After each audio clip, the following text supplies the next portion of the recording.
Welcome students. আজ topic হচ্ছে basic principal of organic chemistry, organic reaction. তো 12-এ organic শুরু করার আগে 11-এর যে কনসেপ্টগুলো না থাকলে কোনোভাবেই অর্গানিক রিয়াকশানগুলোকে প্রিপারেশান নেওয়া যাবে না। সেই বেসিক জায়গাটা আমি খুব শর্টে বলার চেষ্টা করছি, যেটা হচ্ছে রেজোন্যান্স, হাইপার কনজুগেশন আর ইন্ডাকটিভ এফেক্ট। কোনো অর্গানিক রিয়াকশানে মেন কোনো অর্গানিক স্পেসিসের স্টেবিলিটি নিয়ে ফার্স্ট আলোচনা দরকার, কারণ কোন অর্গানিক স্পেসিসটা কত বেশি স্টেবল সেটা জানলে তবে আমি অর্গানিক রিয়াকশান করা সুবিধা হবে। অর্থাৎ বেসিক অর্গানিক রিয়াকশানের মেন যে বেসিক আইডিয়াটা এই স্টেবিলিটির মধ্যে আছে। আর এই অর্গানিক কম্পাউন্ডের স্টেবিলিটি কোনটা বেশি স্টেবল সেটা জানতে গেলে এই তিনটে এফেক্ট সম্পর্কে ডিটেলস আইডিয়া লাগবে। আমি খুব শর্টে বলছি। দেখো, ফার্স্ট রেজোন্যান্স নিয়ে আলোচনা করছি। রেজোন্যান্স হচ্ছে কোনো একটা অর্গানিক স্পেসিস দিয়েছে, তার অ্যাটমগুলো কোনো পজিশন চেঞ্জ হবে না, শুধু ভ্যালেন্স ইলেকট্রনগুলো রিঅ্যারেঞ্জমেন্ট হবে। হওয়ার জন্য সেই স্পেসিসটা অনেকগুলো ফর্মে থাকতে পারে, অনেকগুলো রূপে থাকতে পারে, সেটাই হচ্ছে রেজোন্যান্স। একটা এক্সাম্পল দিচ্ছি। দেখো, ধরো এটা একটা বেনজাইল অ্যানায়ন। এই অর্গানিক স্পেসিসটা অ্যাকচুয়ালি এই রূপে থাকে না, এর অনেকগুলো রূপ আছে। এই অনেকগুলো যে রূপে এ থাকছে, অনেকগুলো ফর্মে যে থাকছে, এটাকেই রেজোন্যান্স বলছি। সেটা কিভাবে দেখে নাও। ধরো এই নেগেটিভ চার্জ, নেগেটিভ চার্জ মানে দুটো ইলেকট্রন। কি করে বুঝবো? ধরো একটা বন্ড এ, বন্ড বি, বন্ডে সবসময় কোভ্যালেন্ট বন্ডে দুটো ইলেকট্রন থাকে। যদি কোভ্যালেন্ট বন্ডের হোমোলিসিস হয়, সমবিভাজন হয়, তাহলে বন্ডটা ভাঙলে এ একটা ইলেকট্রন পায়, এ একটা ইলেকট্রন পায়, মানে হয় এ ডট বি ডট, যেটাকে বলে ফ্রি র্যাডিক্যাল, মুক্তমূলক। আর যদি কোনো কোভ্যালেন্ট বন্ডে দুটো ইলেকট্রনের মধ্যে যদি এ বেশি ইলেকট্রন নেগেটিভ হয়, তখন দুটো ইলেকট্রনই কিন্তু এ পায়, তখন হয় এ মাইনাস বি প্লাস। অর্থাৎ এর মাথায় মাইনাস মানে বন্ডের দুটো ইলেকট্রন এ পেয়েছে, এ কিন্তু কিছু পায়নি। আর যদি বন্ডের একটা ইলেকট্রন এ পায়, একটা ইলেকট্রন এ পায়, তখন এ ডট বি ডট বলি আমরা। অর্থাৎ কোনো বন্ড ভাঙলে যে মাইনাস প্লাস হয়, যে মাইনাস হয়েছে তার মানে বন্ডের দুটো ইলেকট্রনই ও পেয়েছে। অর্থাৎ মাইনাস মানে সবসময় দুটো ইলেকট্রন। ওকে, তো দুটো ইলেকট্রন মানে তো বন্ড ভেঙেই তো দুটো ইলেকট্রনটা তৈরি হয়েছে। তাহলে ওই যে মাইনাস চার্জ মানে যে দুটো ইলেকট্রন, ও কিন্তু বন্ডও করতে পারে, যেহেতু দুটো ইলেকট্রন আছে। কি হয় শোনো, এই দুটো ইলেকট্রন দিয়ে না ও এখানে একটা বন্ড করতে চায়। এখানে যদি বন্ডটা করে, ভালো করে ভাবো, এই কার্বনটার চারটে বন্ড হয়ে আছে, দেখো। তাহলে এখানে যদি আরেকটা বন্ড করে তাহলে পাঁচটা বন্ড হবে, যেটা সম্ভব নয়, কার্বনের চারটের বেশি বন্ড হতে পারে না। সেই জন্য সঙ্গে সঙ্গে পাশের এই যে পাই বন্ড, এটা একটা সিগমা, একটা পাই বন্ড, তো এই পাই বন্ডটা ভেঙে আবার এর মাথায় মাইনাস হয়ে গেল। তাহলে দেখো এর থেকে কোন ফর্মটা এলো, দেখো ভালো করে, এই ফর্মটা এলো। মানে এই রূপেও থাকতে পারে, এই রূপেও থাকতে পারে। আবার এই মাইনাসটা দিয়ে ওখানে আবার একটা পাই বন্ড করতে পারে, আবার পাশের পাই বন্ডটা ভেঙে এর মাথায় মাইনাস হতে পারে, আবার একটা ফর্ম, আবার একটা ফর্ম, এইভাবে চলতে থাকে। এই প্রসেসটা হচ্ছে রেজোন্যান্স। আর এইগুলো হচ্ছে রেজোনেটিং স্ট্রাকচার। তাহলে বেনজাইল অ্যানায়ন অ্যাকচুয়ালি কি রূপে থাকে? ওই পসিবল যে কটা রেজোনেটিং স্ট্রাকচার, প্রত্যেকটার সম্মিলিত রূপে রেজোন্যান্স হাইব্রিড রূপে অ্যাকচুয়ালি অবস্থান করে। ওকে, তো আমি যে রেজোন্যান্সটা করলাম, দেখো মাইনাস থেকে শুরুটা করলাম। তো তোমাকে একটা আননোন কম্পাউন্ড দিলে তুমি অ্যাকচুয়ালি রেজোন্যান্সটা কিভাবে করবে সেটা বোঝার জন্য দেখো রেজোন্যান্স ক্রাইটেরিয়া লেখা আছে। ফার্স্ট দেখবে নেগেটিভ চার্জ কোথায় আছে, সেটা দিয়ে স্টার্ট করবে। যদি দেখো নেগেটিভ চার্জ নেই, লোন পেয়ার ইলেকট্রন, দুটো ইলেকট্রন, যেমন লোন পেয়ার ইলেকট্রন আছে ধরো এই কম্পাউন্ডটার ক্ষেত্রে হচ্ছে ফেনল। এই যে এর মাথায় লোন পেয়ার আছে, ওই লোন পেয়ারটা দিয়ে এরকম রেজোন্যান্স করবে, এইটা গিয়ে এরকম পড়বে, এখানে মাইনাস হবে, আবার এই মাইনাসটা এখানে পড়বে, এখানটা যাবে, মানে এরকম ভাবে চলতে থাকবে। লোন পেয়ার ইলেকট্রনও নেই, নেগেটিভ চার্জও নেই, তখন দেখবে ফ্রি র্যাডিক্যাল। ফ্রি র্যাডিক্যাল মানে মুক্তমূলক। সেটা একটা করে দেখাচ্ছি, দেখো। বেনজাইল মুক্তমূলকই দেখাচ্ছি। দেখো আগে বলছিলাম মাইনাস মানে দুটো ইলেকট্রন, সে একটা বন্ড করতে পারে। তো তুমি বলবে ডট একটা ইলেকট্রন কি করে বন্ড করবে? দেখো এখানে বন্ড হবে, ডট দিয়ে একটা বন্ড হবে, পাশের বন্ড ভেঙে একটা ডট হবে। এটা থেকে কি হলো,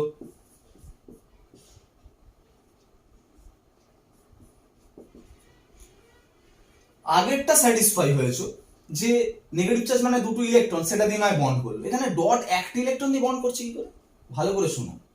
একটা ইলেকট্রন দিয়ে বন্ড সম্ভব নয়, কিন্তু ভালো করে দেখো, পাই বন্ডটা ভেঙে যখন এর মাথায় যাচ্ছে, আগে দুটো, এই পাই বন্ডটা ভেঙে দুটো ইলেকট্রন এর মাথায় যাচ্ছিল, আগে দুটো ইলেকট্রন দিয়ে বন্ড করছিল বলে দুটো ইলেকট্রনই আবার এর মাথায় যাচ্ছিল।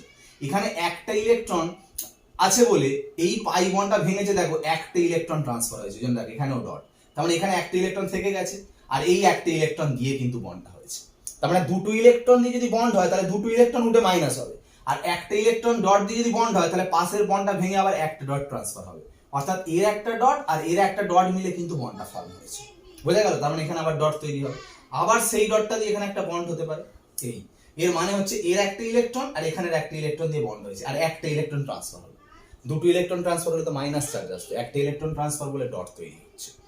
তো এইটাও রেজোন্যান্স, এইভাবে রেজোন্যান্সটা হচ্ছে, ডট বা ফ্রি রেডিক্যাল বা মুক্তমূলক দিয়ে রেজোন্যান্স চলছে। ঠিক আছে, এরপর নেগেটিভ চার্জও নেই, লোন পেয়ার ইলেকট্রন নেই, ফ্রি রেডিক্যাল নেই, ডাবল বন্ড আছে। একটা এক্সাম্পল দিচ্ছি, বেনজাইল ক্যাটায়ন দিচ্ছি, এইটা নেগেটিভ চার্জ নেই, লোন পেয়ার নেই, ফ্রি রেডিক্যাল নেই, ডাবল বন্ড আছে, ডাবল বন্ড। এর রেজোন্যান্সটা একটু আলাদা, দেখে নাও। তবে এখানে রেজোন্যান্স হওয়ার ক্রাইটেরিয়া, ডাবল বন্ডের ঠিক পাশের কার্বনে দেখো প্লাস থাকতে হবে। কেন? দেখো এখানে রেজোন্যান্সটা কি হয়, দেখো এই পাই বন্ডটা ভেঙে এখানে একটা পাই বন্ড তৈরি করে, এই পাই বন্ডটা ভেঙে এখানে পাই বন্ড তৈরি করে, কি হলো, এখান থেকে চলে গেল মানে এখানে প্লাস হলো, এখানে হলো মানে ডাবল বন্ড হয়ে গেল, আর এই ইলেকট্রন পেলো বলে নিউট্রাল হয়ে গেল। ক্লিয়ার? আবার প্লাস, আবার পাশে ডাবল বন্ড, আবার এই পাই বন্ডটা ভেঙে এখানে পাই বন্ড তৈরি করে। দেখো এইভাবে রেজোন্যান্স চলতে থাকছে, একটু আলাদা। দেখো এখানে যখন পাই বন্ডটা ভেঙে এখানে পাই বন্ড করছে, ভালো করে খেয়াল করো, এখানে যখন পাই বন্ডটা করলো, কার্বনে দেখো চারটে বন্ডই হয়ে আছে, দুটো এইচ এর সাথে বন্ড আর দুটো ডাবল বন্ড, চারটে বন্ড, পাঁচটা বন্ড কিন্তু হয়নি। খেয়াল করবে, যদি তোমাকে এই কম্পাউন্ডটা দেয়,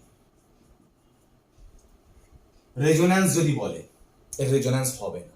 নেগেটিভ চার্জ তো নেই, লোন পেয়ার নেই, ফ্রি রেডিক্যাল ডট নেই, ডাবল বন্ড আছে, কিন্তু ডাবল বন্ড থাকলে যেরকম রেজোন্যান্স হয় দেখালাম, যে বন্ডটা ভেঙে এরকম বন্ড করে। দেখো বন্ডটা ভেঙে যখন বন্ডটা করবে, ভালো করে খেয়াল করো, আমি যদি এখানে এরকম ভাবে বন্ডটা করি, খেয়াল করে দেখো তো এই কার্বনের কটা বন্ড হয়ে যাচ্ছে, 1 2 3 4 5, পাঁচটা বন্ড, যেখানে পসিবল নয়।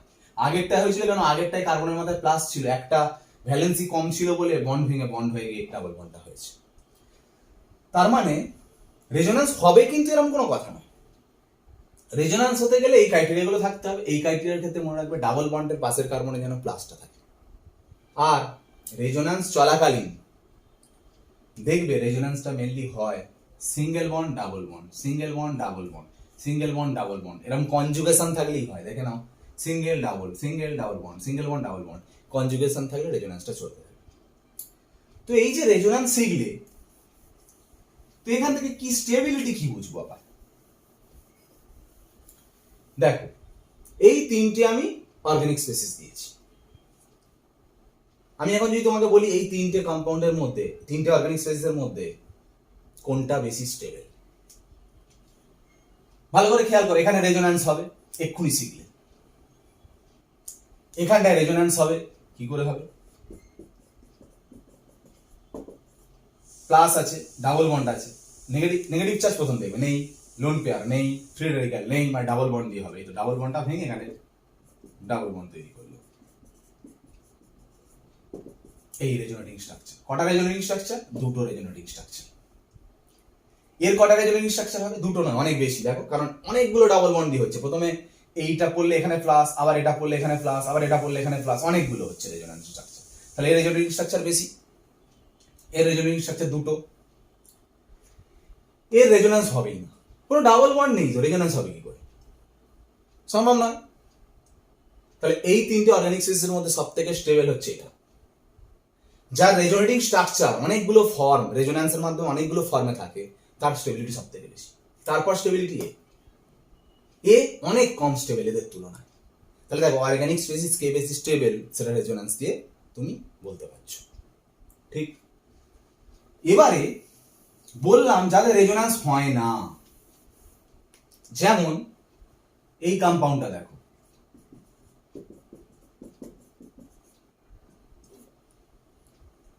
নেগেটিভ চার্জ নেই, লোন পেয়ার নেই, ফ্রি রেডিক্যাল নেই, ডাবল বন্ড আছে বাট রেজোন্যান্স হবে না। কেন?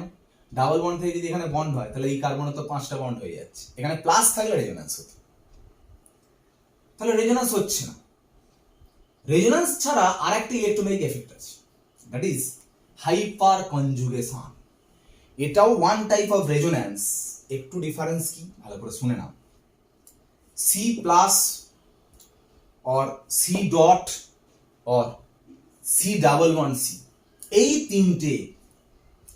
তিনটের সঙ্গে এই তিনটের রেসপেক্টে যদি দেখো আলফা কার্বন আছে এবং সেই আলফা কার্বনের সঙ্গে হাইড্রোজেন বন্ড আছে, মানে সিএইচ বন্ড আছে, সেই সিএইচ বন্ড ব্রেক করে ভেঙে গিয়েও কিন্তু ওয়ান টাইপ অফ রেজোন্যান্স হতে পারে, সেটা হচ্ছে হাইপার কনজুগেশন।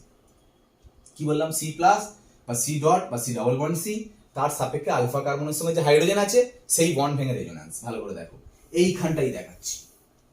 আগে বলো C plus C dot C double bond C, এখানে কোন ক্রাইটেরিয়া আছে? এখানে সি ডাবল বন্ড সি আছে, দেখো এইটা। এর রেসপেক্টে আলফা কার্বন কোনটা? এইটা। যদি সি প্লাস হতো তার রেসপেক্টে আলফা কার্বন কোনটা? তার পাশেরটা, এটা আলফা কার্বন। যদি সি ডট হতো তার রেসপেক্টে আলফা কার্বন কোনটা? তার পাশেরটা। ঠিক, তো সি ডাবল বন্ড সি তার রেসপেক্টে আলফা কার্বন, এটা এই আলফা কার্বন। মনে রাখো আমি যেটা বলছি তার রেসপেক্টে আলফা কার্বন সবসময়। যখন আমি সি ডাবল বন্ড সি বলছি তার রেসপেক্টে আলফা কার্বন এটা। যখন সি প্লাস বলছি সি প্লাসের পাশের কার্বনটা আলফা কার্বন। যখন আমি বলছি একটা অ্যালকিল হ্যালাইড মানে সিএল সিএইচ2 সিএইচ2 সিএইচ3 অ্যালকিল হ্যালাইডে তখন ফাংশনাল গ্রুপ সিএল, তখন তার রেসপেক্টে আলফা কার্বন হচ্ছে এইটা। সবার রেসপেক্টে আলফা কার্বনের বিষয়টা আলাদা, ঠিক আছে? যাই হোক, তো এখানে আলফা কার্বন এটা, সেই আলফা কার্বনের সময় অবশ্যই হাইড্রোজেন আছে। কটা হাইড্রোজেন আছে? 3টে হাইড্রোজেন। আমি কি বললাম হাইপার কনজুগেশন কি হয়? সি ডাবল বন্ড সি এর রেসপেক্টে যে আলফা কার্বন তার সঙ্গে যদি হাইড্রোজেন থাকে সেই বন্ডটা ব্রেক করে রেজোন্যান্স হয়, মানে এই বন্ড ব্রেক করে এখানটা ডাবল বন্ড হবে, এই বন্ডটা ভেঙে এর মাথায় যাবে। মানে কি হলো দেখো, CH2 double bond CH CH2 minus, বাইরে H প্লাস ছাড়লো।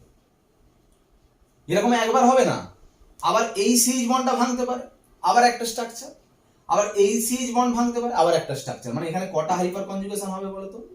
3টে। 3 number of hyper conjugative structure তৈরি হবে এখানে, যেহেতু 3টে আলফা হাইড্রোজেন আছে। এই কম্পাউন্ডের রেজোন্যান্স হবে না। এখানেও তুমি দেখবে ডাবল বন্ড, ডাবল বন্ডের রেসপেক্টে আলফা কার্বন কোনগুলো? এটা আলফা, ডাবল বন্ডের রেসপেক্টে পাশেরটা আলফা, এটাও আলফা, এটাও আলফা। এখানে আলফা হাইড্রোজেন কটা দেখো? 3 3 3 9। আর এখানে আলফা হাইড্রোজেন কটা দেখলে? 3, কারণ দেখো এখানে 3টে আছে। তাহলে কোথায় আলফা হাইড্রোজেন বেশি? এখানটা আলফা হাইড্রোজেন বেশি। আলফা হাইড্রোজেন যত বেশি তত তার হাইপার কনজুগেটিভ স্ট্রাকচারও তত বেশি। কারণ এখানে 3টে স্ট্রাকচার হয়েছে, এখানে কটা স্ট্রাকচার হবে? 9টা স্ট্রাকচার তৈরি হবে। আর 9বার সিএইচ বন্ড ভাঙতে ভেঙে ভেঙে হাইপার কনজুগেশন হবে। তাহলে যার যত বেশি রূপ তার স্টেবিলিটি তত বেশি। তার মানে এর থেকে কিন্তু এ বেশি স্টেবল। তার মানে দেখো যার রেজোন্যান্স হলো না সেখানে কিন্তু হাইপার কনজুগেশন দিয়ে আমি তার স্টেবিলিটিটা ব্যাখ্যা করলাম, ঠিক আছে? তাহলে এদের মধ্যে এ বেশি stable due to hyperconjugation stability, hyperconjugative stability. Okay, next, রেজোন্যান্সও হবে না, হাইপার কনজুগেশন হবে না। কি দিয়ে ব্যাখ্যা? ইন্ডাকটিভ এফেক্ট দিয়ে ব্যাখ্যা, আই এফেক্ট। কি সেটা? এতক্ষণ যা হলো মেইনলি দেখো আমি যা বললাম, রেজোন্যান্সের সংজ্ঞা বলো, হাইপার কনজুগেশনে বলো, আচ্ছা কোনো অ্যাটম কি চেঞ্জ হয়েছে? মানে একটা অ্যাটম এখান থেকে সরে এখানে এসেছে, এরকম কিছু হয়নি। যা হচ্ছে ইলেকট্রন এক জায়গা থেকে এক জায়গায় যাচ্ছে, বন্ড ভাঙছে বন্ড জুড়ছে, বন্ড ভাঙছে বন্ড জুড়ছে, তাই তো ইলেকট্রনের রিঅ্যারেঞ্জমেন্ট হচ্ছে। কিন্তু ইন্ডাকটিভ এফেক্টে কিন্তু কোনো বন্ড ভাঙবে না, কোনো বন্ড জুড়বে না, অথচ ইলেকট্রনের সরণ হবে। সেটা আবার কি? ধরো CH3Cl, এখানে আবার বন্ড ভাঙা জোড়ার কি আছে? এখানে তো কোনো পাই বন্ডই নেই, ডাবল বন্ড নেই। দেখো Cl আর C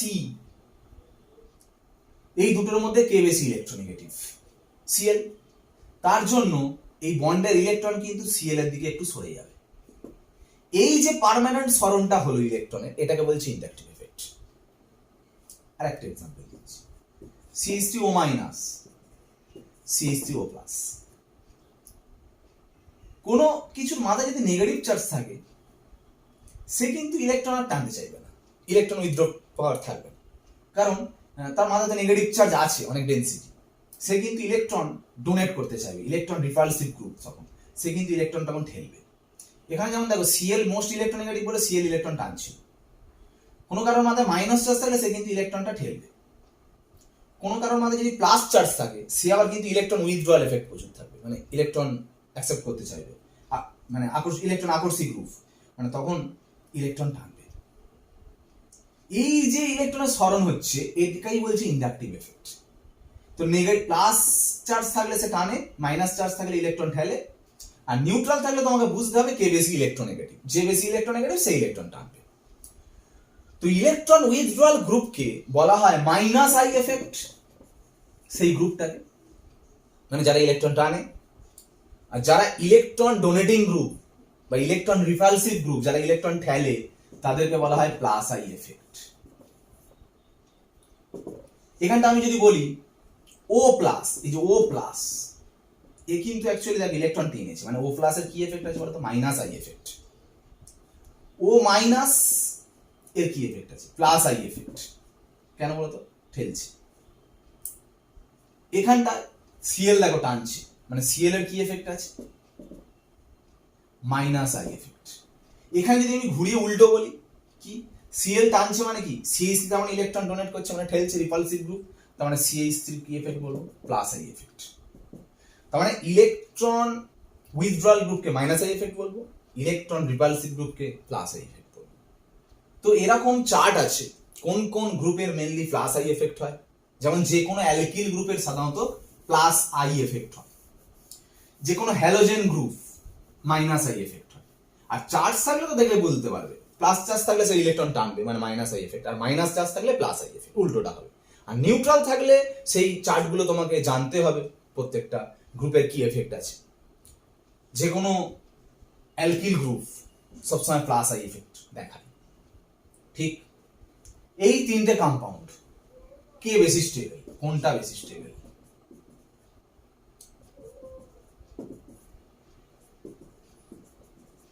কারোরই রেজোন্যান্সও হবে না, হাইপার কনজুগেশন হবে না। কেন? কোনো ডাবল বন্ড নেই। তাহলে আই এফেক্ট, ইন্ডাকটিভ এফেক্ট আমাকে ভাবতে হবে। দেখা যাক ইন্ডাকটিভ এফেক্ট ভাবি।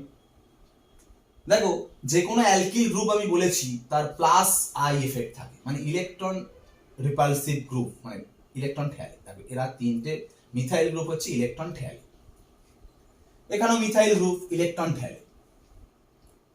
Cl গ্রুপ, Cl মানে হ্যালোজেন, হ্যালোজেন মানে ইলেকট্রোনেগেটিভ গ্রুপ, ইলেকট্রন টানতে চাই। এইগুলো রেসপেক্টে বলছি, কারণ এদের মধ্যে তো প্রত্যেকটা প্লাস, এর সাপেক্ষে অন্য গ্রুপগুলো আমি দেখছি কার কি এফেক্ট আছে। এখানে তিনটে প্লাস আই এফেক্ট, এখানে একটা প্লাস আই এফেক্ট, এখানে একটা মাইনাস আই এফেক্ট। ভালো করে শোনো, এই যে সি এর মাথায় প্লাস চার্জ আছে, তিনটে প্লাস আই এফেক্ট, মানে তিনটে মিথাইল ইলেকট্রন ঠেলছে। তা এরা যদি ইলেকট্রন রিপালসিভ গ্রুপ হয়, ইলেকট্রন যদি ঠেলে কাতে না, সি প্লাস ইলেকট্রন গুলো ডোনেট করছে, তাহলে প্লাসের অ্যামাউন্ট কমে যাবে, চার্জ অনেকটা কমে যাবে। তাহলে এখানটায় কিন্তু চার্জটা মিনিমাম হয়ে যাবে, চার্জটা মিনিমাম।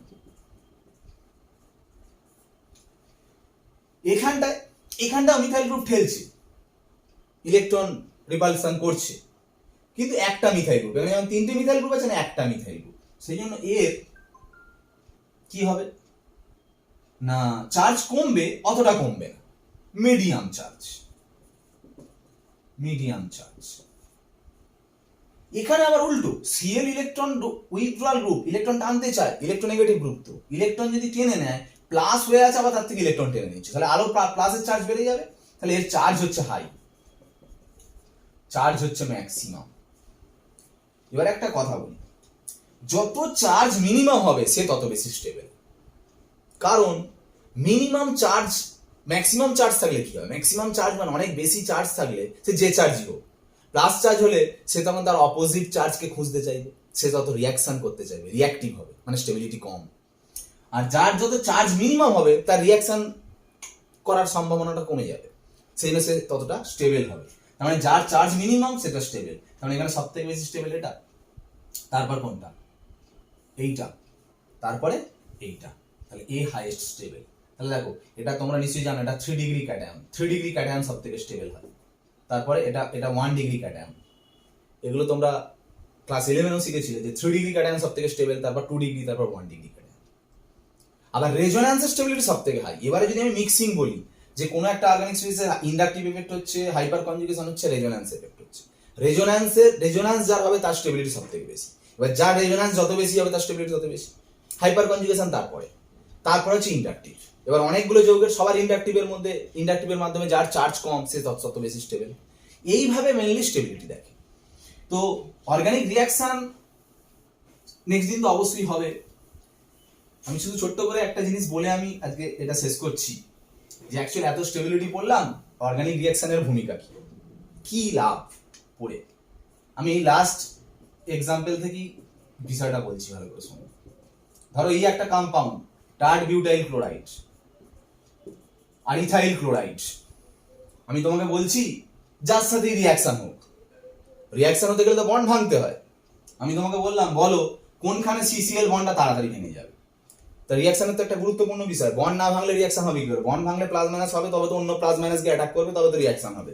তা আমি যদি এখন প্রশ্ন করি তোমাকে, বলো সিসিএল বন্ডটা কোনখানে ভাঙা সহজ, টার্ট বিউটাইল ক্লোরাইডে সিসিএল বন্ড ভাঙা সহজ না এখানে সিসিএল বন্ড ভাঙা সহজ? আমি দুটোতেই ভেঙে দিলাম।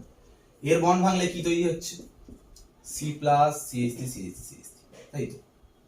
এই বন্ডটা ভেঙে সিএল মাইনাস বেরিয়ে গেলে কিটা তৈরি হচ্ছে, এইটা তৈরি হচ্ছে। এবার ভালো করে বলো, এর বন্ড ভাঙলে এটা তৈরি হচ্ছে, এর বন্ড ভাঙলে এটা তৈরি হচ্ছে, এক্ষুনি শেখালাম এই দুটোর মধ্যে কোনটা বেশি স্টেবল, এটা বেশি স্টেবল। তাহলে এ বেশি স্টেবল মানে এই বন্ডটা ভেঙে ওটা তৈরি হওয়ার সম্ভাবনাটা বেশি, কারণ স্টেবিলিটির দিকে লোক যেতে চায়, কিন্তু এটা আনস্টেবল, অতটা স্টেবল নয়, তাহলে এই বন্ডটা ভেঙে এটা ফর্ম করতে চাইবে না। ওই জন্য তাহলে আমি যদি বলি যে টার্ট বিউটাইল ক্লোরাইড আর ইথাইল ক্লোরাইডের মধ্যে বলো কোন সিসিএল বন্ডটা ভাঙা সহজ, তাহলে টার্ট বিউটাইল ক্লোরাইডের সিসিএল বন্ড ভাঙা সহজ, মানে ও বেশি তাড়াতাড়ি রিয়াকশনটা করবে, এর বন্ডটা ভাঙা সহজ। বুঝা গেল? এই যে স্টেবিলিটির সঙ্গে রিয়াকশনের একটা সম্পর্ক আছে। অবশ্যই আমি প্রত্যেকটা রিয়াকশনে ধরে ধরে বিষয়গুলো নিয়ে বলে বোঝাবো। তো এই হচ্ছে বেসিক জায়গা, এটা শিখলে কিছু কিছু ক্ষেত্রে রিয়াকশন অনেকটা সহজ হবে আর কি। ভালো করে দেখো। ওকে, বাই।